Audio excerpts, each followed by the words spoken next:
It's one last time across the map screen as we finally enter Count Dracula's tower. It's the moment we've all been waiting for. Nice symphonic version of Simon Belmont's theme. And many suits of armor. About half of them are alive and attacking us. As we've seen, no matter how low the archers fire, we can just duck under it, which renders them kinda pointless. More a test of patience than anything. This one on the slightly elevated platform, if you just stand in front of him while he's firing, 95% of his shots will miss, but occasionally one of them will hit you in the hair and deal full damage somehow. I have no idea what makes that one shot occasionally hit, but best to just duck and avoid it like all the others. There's that one final type of suit of armor. Never guards his feet, so that's always a one-hit kill. But there's a little trick to them that we'll see shortly. There it is. Some of the Shield Knights are scripted to run in from off-screen, and they run very fast with a hilarious feet-stomping sound effect. If your timing is just right, you can whip them before they hit you. Otherwise, you're gonna get hit. Then you can retaliate and one-hit kill them. That particular knight, however, was guarding absolutely nothing. There was no reason to go over there. Just as soon as you get to that staircase, head up to the top and choose which way you want to go, because this is actually a branching path. The second staircase will lead us to a unique area, separate from the one on the other side of the room. It's a pretty small area, but there's a pointless wall over to the left, which we can destroy, and enter Dracula's personal home church, and preach to a giant crucifix. Jesus so appreciates the attention that he bestows upon us a one-up. And we can get a look at the swashbuckling animation that the Shield Knights have. You'd have no reason to see that if you were actually fighting them, because they can be one-hit killed. If we were to die at any point before the next checkpoint, we would be able to return to this church and summon the one-up again. So we have infinite tries to get through the first section, as long as we take this route. But instead of going on to the next room, we are going to return to the previous room and see the alternate route, for completeness sake.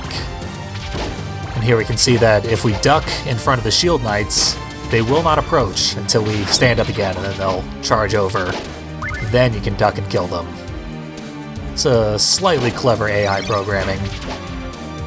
And that archer wants me to have a herb. I actually don't need this cross, so I might as well take it, and they drop a second one. That seems to happen a lot. Once one herb drops, I usually see a second one. This Shield Knight you want to attack from outside of his maximum range, because when you cross a certain threshold, the reinforcements arrive. And then if you go too far, you get pincered on both sides. It's a bad time. But it's not that big of a deal because there's meat over here. And we can see the church is on the other side of this wall.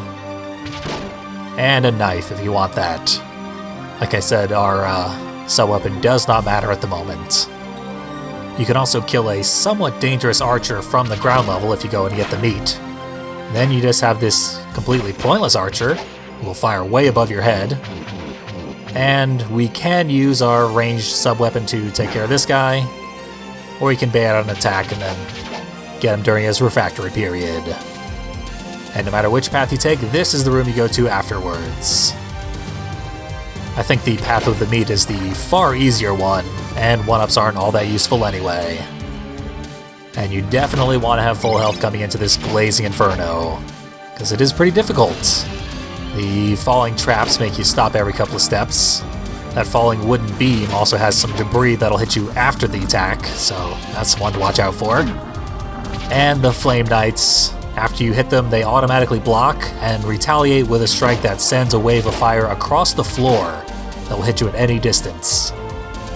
Plus it's obscured by the foreground fire, so that room's super difficult and unfair. Then we come to a bridge, where the first boss is repeated many times over. Very easy to dodge, and they're pretty slow. They stop every time they charge. But if you stop at any point, they all catch up to you and make your life a nightmare. progress becomes almost impossible. Charge out of there past the pixel-perfect jump, and onto another pixel-perfect jump, which I missed. So this time we'll do that correctly. Actually evade all of the bats this time. It's pretty simple. Once you jump onto this second platform, just duck. First one goes right past you. Then you can basically ignore the rest of them. Until you get to this one, you have to leap over him. Then that actually pixel-perfect jump. Died there many times. And there I jumped a frame or two after I started falling, which is as much margin of error as you have in this 60 FPS game. Those two jumps are extremely difficult. There's one more required one, but it doesn't kill you if you miss it, so a little easier. But we've come upon Dracula's maid's quarters with the occasional panther. Whipping that specific maid exactly one time causes her to transform into an undead maid, who you can then finish off with another whip. The placement of the panthers is actually quite dangerous. You have a very small opportunity to respawn once they attack you. There was the other pixel-perfect jump. Got it in one at least. There's the last of the maids slain. No one to clean up that room we burned down a little while ago. But there are some undead maids to burn down this next room. Their fireballs are super hard to dodge once they split.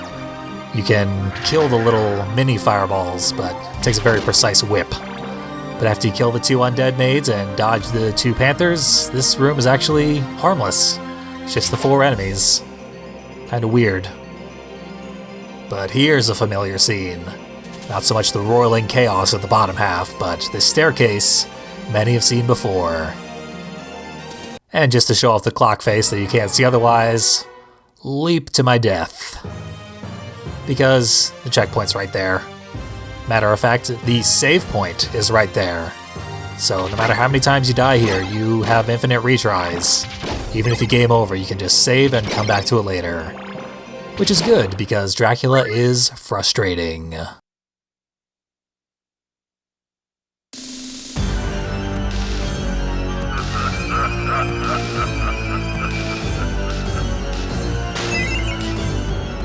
Sassy, blood-swilling Dracula is kind of the best thing in this game. No, wait, what am I saying? He's the unholy inversion of hope, twisting the faith of the meek into hate. We must stop him. And to do so, we'll have to complete this very tedious boss fight. Every time he teleports, you have one opportunity to do 1/16 of his health bar. Only his face is vulnerable, although the hitbox extends down to about the middle of his chest. And you'll want to whip while you're falling so as to destroy the fireballs that he throws at you while you're hitting his face. It takes a specific timing, but once you learn it, you're pretty much never going to screw it up again. And you have other options. You can jump immediately, whip him in the face, and then jump over the bunch of fireballs. I find that's easier and more reliable of a way to do damage without getting hit, even after he starts firing more fireballs here in the second phase, which is the only difference between the former and later half, besides the fact that he opens his mouth for the later half. You definitely don't want to miss any opportunities, because it's a waste of time. Nor do you want to take any damage along the way, because we're not done yet.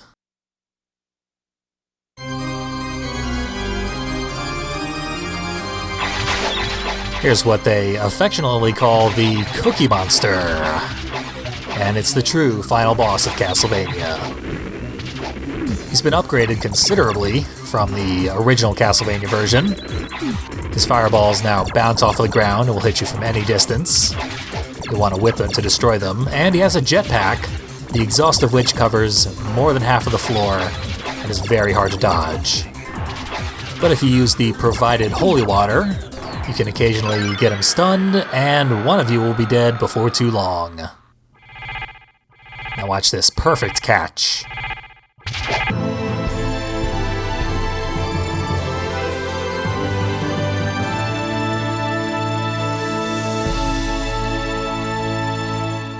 That's a job well done.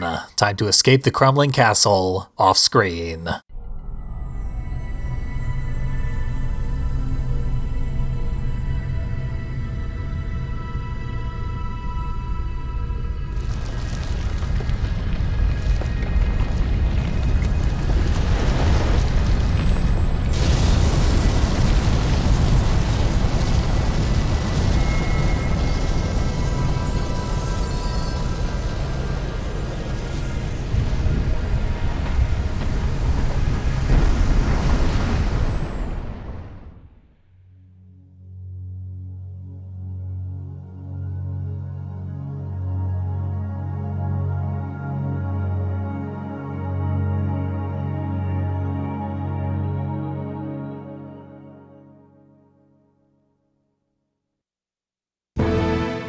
And that's the story of how Simon Belmont killed Dracula. Of course, Simon would go on to have a quest and a curse and many horrible nights. But none of that is relevant to this reboot. Also, he's the star of Super Castlevania 4, which is another reboot. But again, doesn't matter. Castlevania Chronicles is a self-contained sort of thing, but it did get a follow-up of sorts. In the interview that's on the disc, Iga talks about how if it sells well enough, he wants to try it again. And he also offhandedly mentions his love of the Japan-only game Rondo of Blood. Then in 2007, he released a PSP game called Castlevania The Dracula X Chronicles, which includes the original version of Rondo of Blood and its sequel, Symphony of the Night, plus a remake of Rondo of Blood. So I guess this game did meet sales expectations, despite all evidence to the contrary that I've seen. It's certainly an artistic success. It looks amazing, plays better than most classic Castlevania games, and the music is great, no matter what soundtrack you're listening to. Despite the controversy, I don't think a single version of any song in this game is a miss. They're all really solid. And hey, we're not actually done with the game yet. We're gonna go see that boss fight as it played on the original mode, because they redesigned Dracula for Arrange mode. More specifically, his head. So here's how he originally looked. First time I saw it, I thought he looked like Bela Lugosi, appropriately enough, but now I think he looks a bit more like the Joker. And here's how he got those scars. He got whipped in the face by a Belmont. About 8 times. And once you've seen how he originally looked, the redesigned version just looks starkly wrong. Like you can tell, they just sort of slapped a new face on this character model. Whereas in this version, it all looks like one cohesive piece. A little sloppy once his jaw splits open, but still, this one looks better, I think. But no matter what head he's wearing, it ends up splattered on the ground, in what I think is the best moment of the entire Castlevania series. And we're gonna do the fight with the Jetpack Dragon again. So we gotta hear that original mode version of the final boss theme. And it's pretty fitting that they designed this final boss to look like a dragon, because Vlad Dracul literally means Vlad the Dragon. And Dracula was a member of the Order of the Dragon. It's all dragons with this guy. And we've played the Dragon Slayer once more. Very, very difficult. Original mode is a nightmare to complete, but I did it. Now let's get out of here.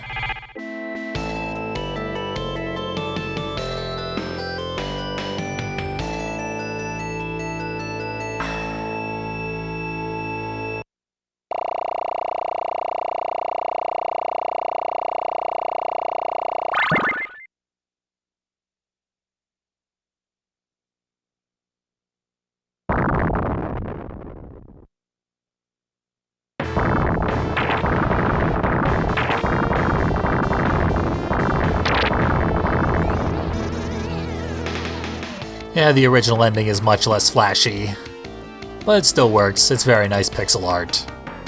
Probably could have done a little more work on it, but it's fine.